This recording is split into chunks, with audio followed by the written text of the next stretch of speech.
Yo, what is up, Knights? Aegis Rick here, bringing you such an enormous update that I, even a few days later, have yet to fully cover it. It was unprecedented to say the least, as there were so many new features, tweaks, and changes that I dare call this patch the second all-in-one reborn patch.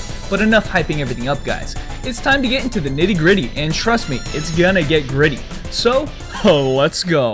The updates come before even stepping into the game. We've got a snazzy new logo and a game launcher. You can now, after logging in, select a main character for your account, which will be featured here every time you log in. It's not clear what other benefits selecting a main character will have, but expect it to be important for events and such in the future. Stepping in game, and in this video actually, the first thing you should notice is the blessed 16:9 widescreen resolution. In my case, it did this automatically when the game started, and to be quite honest, I've had a phenomenal experience with it. This thing smartly resizes to your entire monitor size, and the quality looks amazing. As far as I've seen here, they have managed to expand all features of the game to fit into this new widened screen, such as your character select screen for instance, and it even widens your view ever so slightly to be able to see things further away. The first thing that you'll probably notice is the texture rescaling, which works to smooth out the sprites a bit in rescaling for larger screens. In my opinion, it looks exactly like it does in the promotional picture for the feature, and it's almost jarring how well it looks in my opinion. This upscaling feature, by the way, may not be available to you depending on your graphics card. Old cards and many mobile cards for laptops simply don't have the drivers available for it, so if you get an error message to that effect, it's sadly not possible for you. On that note, if the widescreen isn't for you either, you always have the option to go back to the 4:3 aspect ratio and resolutions if you'd like.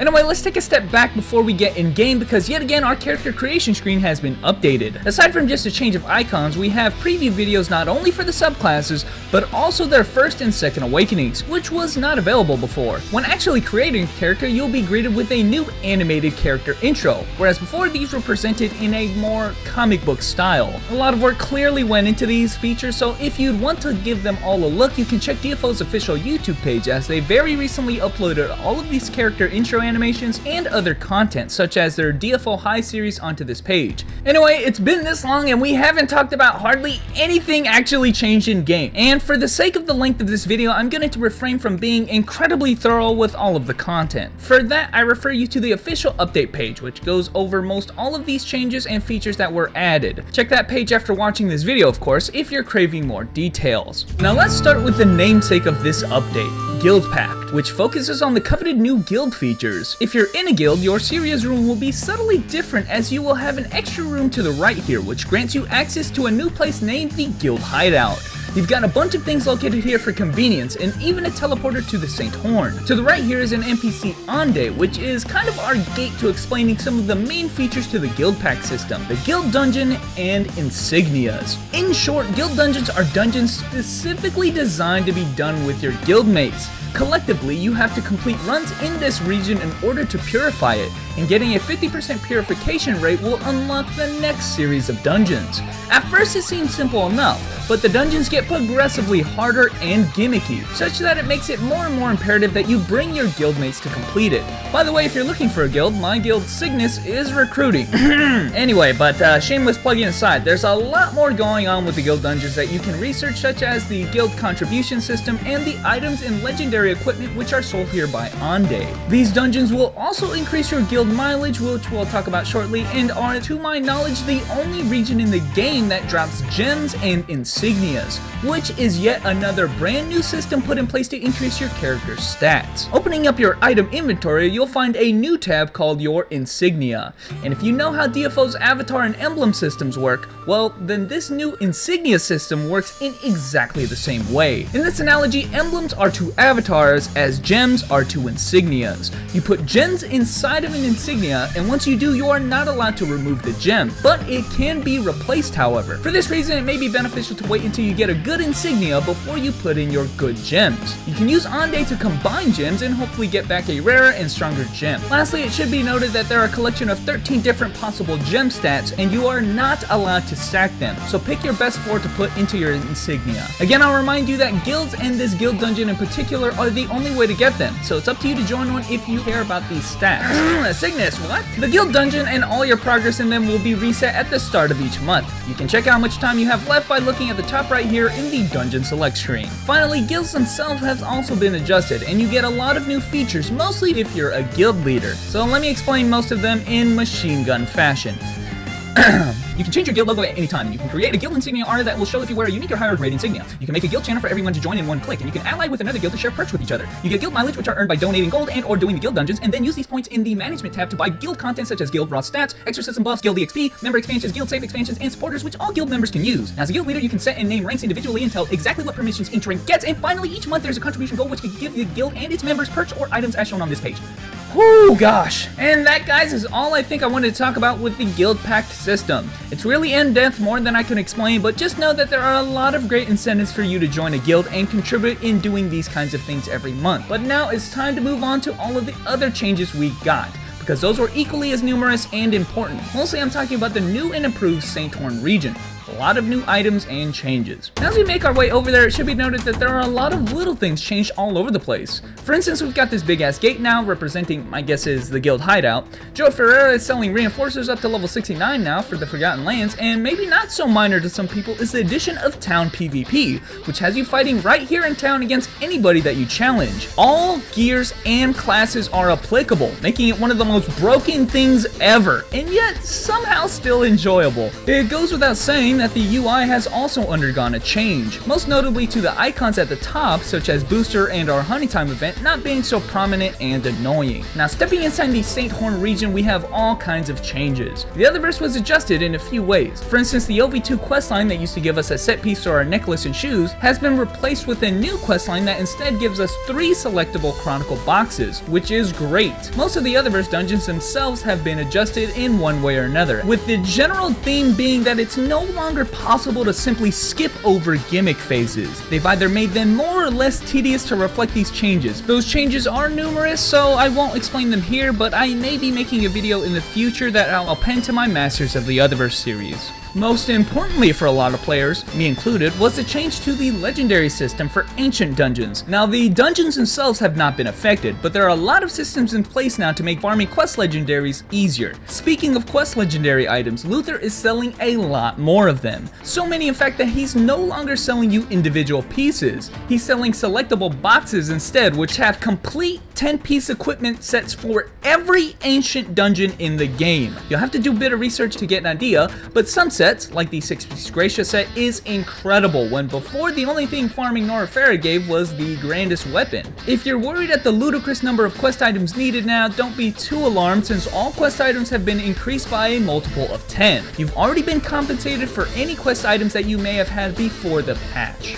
Now, while the dungeons themselves have not changed, there is now the ability to get an Ancient Hell mode to spawn whenever you do Ancients in a party. After a certain number of runs, depending on the party size, you will invoke the Ancient Hell party, and after you defeat the Guardian, he has a chance of dropping quest legendary items. The rate is not 100%, but it's quite decent considering I got quest legendary drops at 2 times that I've tried it already. The legendary drop rate has also claimed to be increased, which I have to believe since I was the benefactor of a legendary drop not 5 runs into it after the patch. This is also with the guarantee that these regular legendary items will no longer drop as untradeable, which should help fix our tattered legendary market. With these features in place now, it creates a much more level playing field when it comes to legendaries, which were often ignored whenever compared to Chronicle sets or their big brothers in epics. Hopefully this makes the legendary market much more diverse and less expensive as well. But now, for some gameplay changes. First and foremost, a lot of classes got revamped with many changes. I'm not going to bother going over these in detail again. You can check the official update page to get intricacies for each class. For instance, my knight can now wear all shields, and I got a bunch of changes to how our chain rush system works. Equally as potent changes were made to classes like the female grappler and female Nenmaster, as well as the male ranger.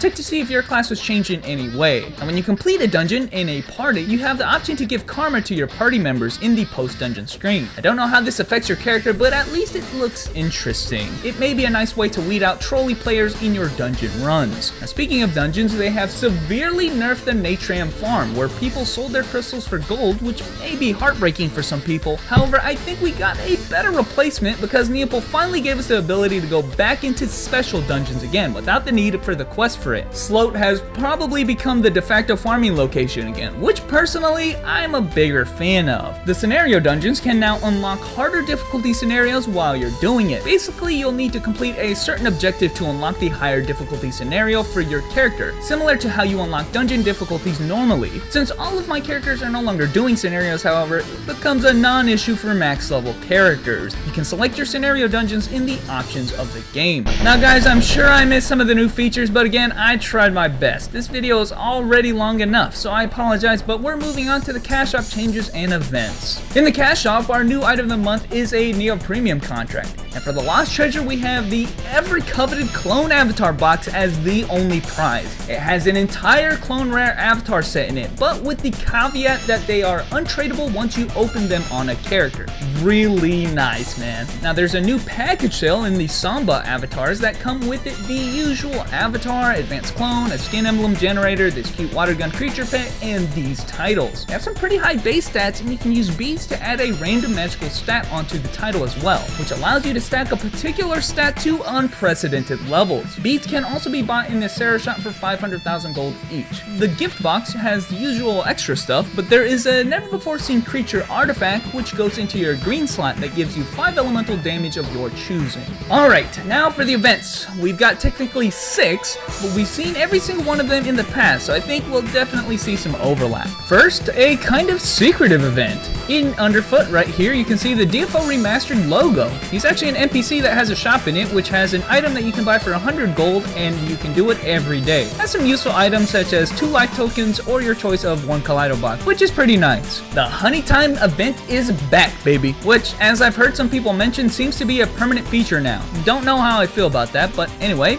pots give you Remy's Touch and Toys of the Sparkling World contracts and random Chronicle pots. The time rewards are a safe expansion and interdimensional fragments, 300 in all for doing nothing but staying online. There's also a weekend on time event for the next month, which is just something you claim by signing in at some time in the weekend and picking it up. The prize is 25 epic fragments for a weapon of your choice. As you may find out, you need 1,000 to craft any weapon that you'd like, so I guess this is a leg up if that's a goal of yours. Another attendance calendar can be seen here with the Welcome to Epic Summer event, and a bunch of standard stuff, but the huge kicker here is the 20-day attendance reward, which gives you an epic transfer stone. You heard right, you can transfer an epic weapon of your choice, given that it's a level 80 or below. Again, weapons only and no level 85 epics. Either way, this is the 3rd time I've said the word unprecedented in my script, but the fact this stone is here goes contrary to the shit even MJ was saying in his stream, so this is